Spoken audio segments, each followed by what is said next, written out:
วัสดีค่ะก็กลับมาช่องรักสุขภาพอีกแล้วนะคะช่องของคนรักสุขภาพค่ะวันนี้มาชวนเพื่อนๆทำนะคะคุกกี้นะคะไร้แป้งไร้น้ำตาลกันนะคะสำหรับคนทานคีโต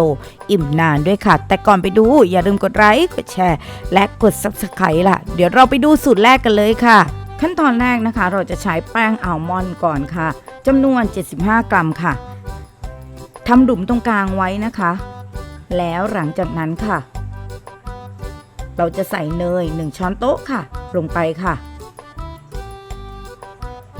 คนส่วนผสมเนยกับแป้งอัลมอนด์ให้เข้ากันนะคะ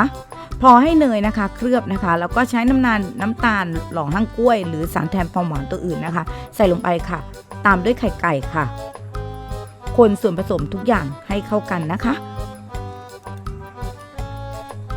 หลังจากนั้นใส่ผงโกโก้ค่ะแล้วคนส่วนผสมทุกอย่างให้เข้ากันอีกครั้งหนึ่งค่ะ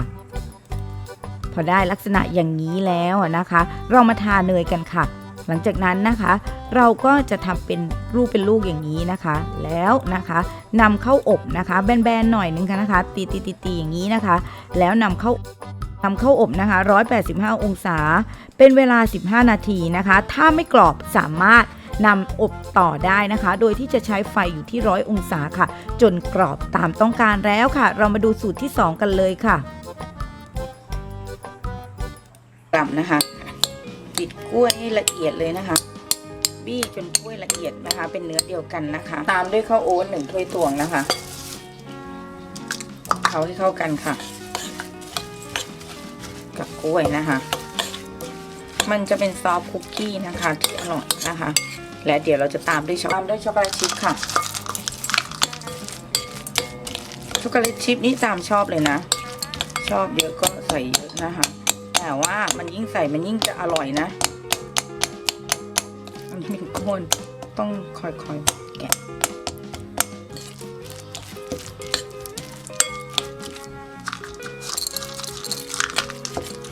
เดี๋ยวเราไปจัดในส่วนของทาถาดกันค่ะแล้วก็เอาเข้าอบกันค่ะเราก็จะทำเป็นอันๆกันนะแล้วกดแบนๆหน่อยนะคะ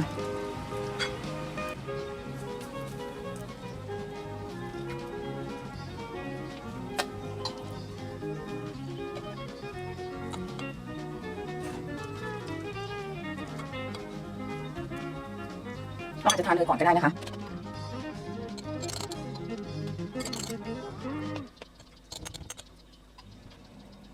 เดี๋ยวเราจะเอาเข้าอบกันนะคะโดยใช้ที่อุณหภูมินะคะประมาณ185องศานะคะเป็นเวลาประมาณ10 ถึง 15นาทีนะคะไฟบนไฟล่างค่ะ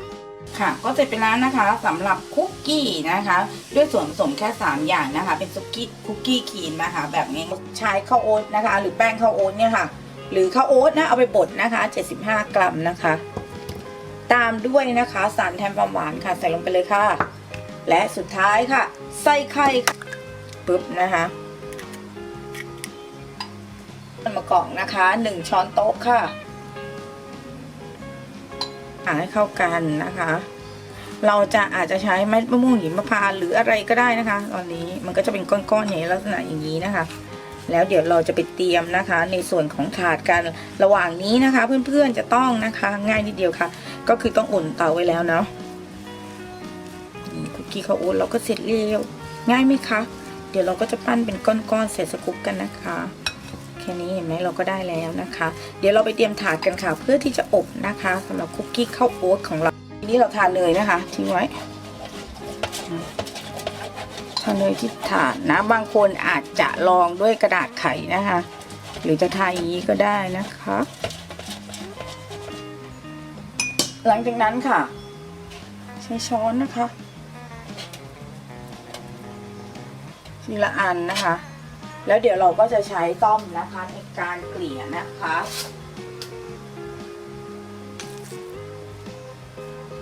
ซึ่งทำง่ายมากๆนะคะแถมโรลแคปกันด้วยนะแล้วก็โรยแป้งน้ำตาลกันเลยนะคะกลิ่นข้าวโอ๊ตก็จะหอมมาก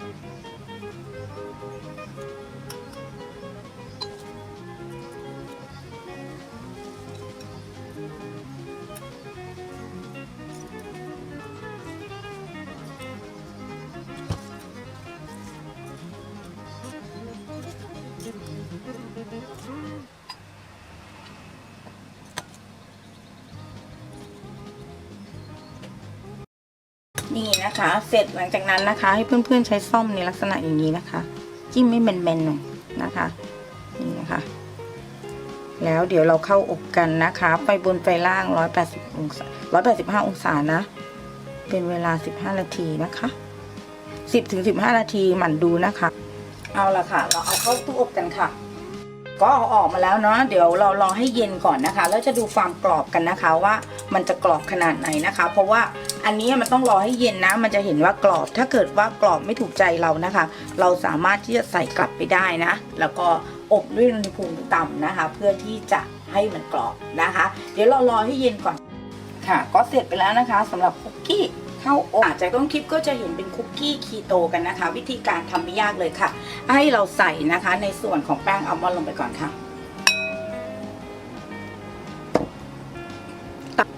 ตามด้วยสารแทนความหวานค่ะตามด้วยผงฟูค่ะตามด้วยเนยค่ะ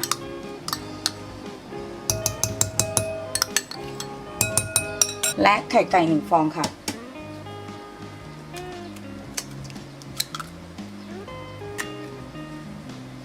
จากนั้นนะคะคนทุกอย่างให้เข้ากันค่ะและปั้นเป็นก้อนนะระหว่างนี้ให้อบไฟ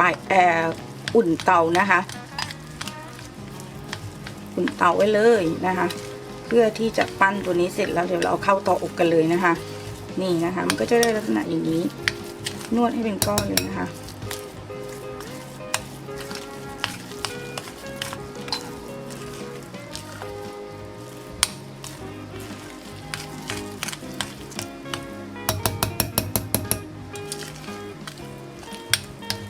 พยายามตีเนยให้แตกอย่างนี้นะ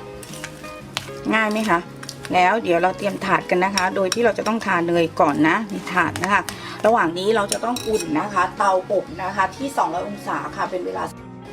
ค่ะทีนี้เราก็ทากันเนาะนะคะแล้วเราเตรียมซ่อมไว้กดด้วยนะคะในตัวของคุกกี้นะหลังจากนั้นเราตักค่ะมันก้อนๆไว้ขนาดนี้นะคะเราอยู่กันไปเรื่อยๆเนาะ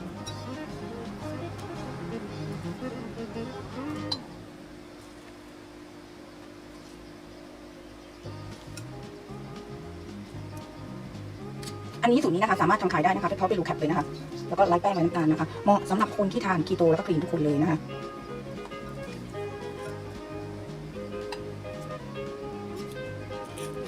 เดี๋ยวเราจะอยู่กันไปเรื่อยๆนะคะหลังจากนั้นนะคะเราจะใช้ซ่อมนะคะกดให้มันแบนๆนิดนึงนะคะนี่นะคะกดให้มันแบนๆนิดนึงนี่นะคะปึ๊บนะให้มันแบนๆนิดนึงนะคะ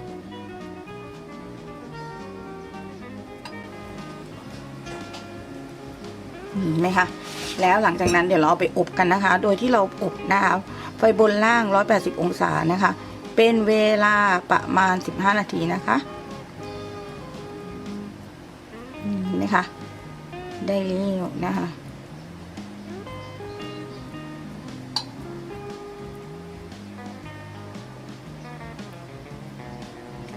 เอาละค่ะเดี๋ยวเราเข้าอบกันเราก็ได้คุกกี้คีโตนะคะโรลแคปแล้วเดี๋ยวเรามาดูใกล้ๆกันค่ะก็เสร็จไปแล้วนะคะค่ะเป็นไงมั่งทั้ง4สูตรนะคะคุกกี้ไร้แป้งไร้น้ำตาลค่ะหรือคุกกี้คีโตนั้นทำง่ายมากๆค่ะลองไปทำกันดูค่ะสำหรับคลิปนี้ทีมงานรักสุขภาพก็หวังว่าคลิปของเรานะคะจะมีประโยชน์กับเพื่อนๆไม่มากก็น้อยนะคะเราเจอกันใหม่คลิปหน้าค่ะ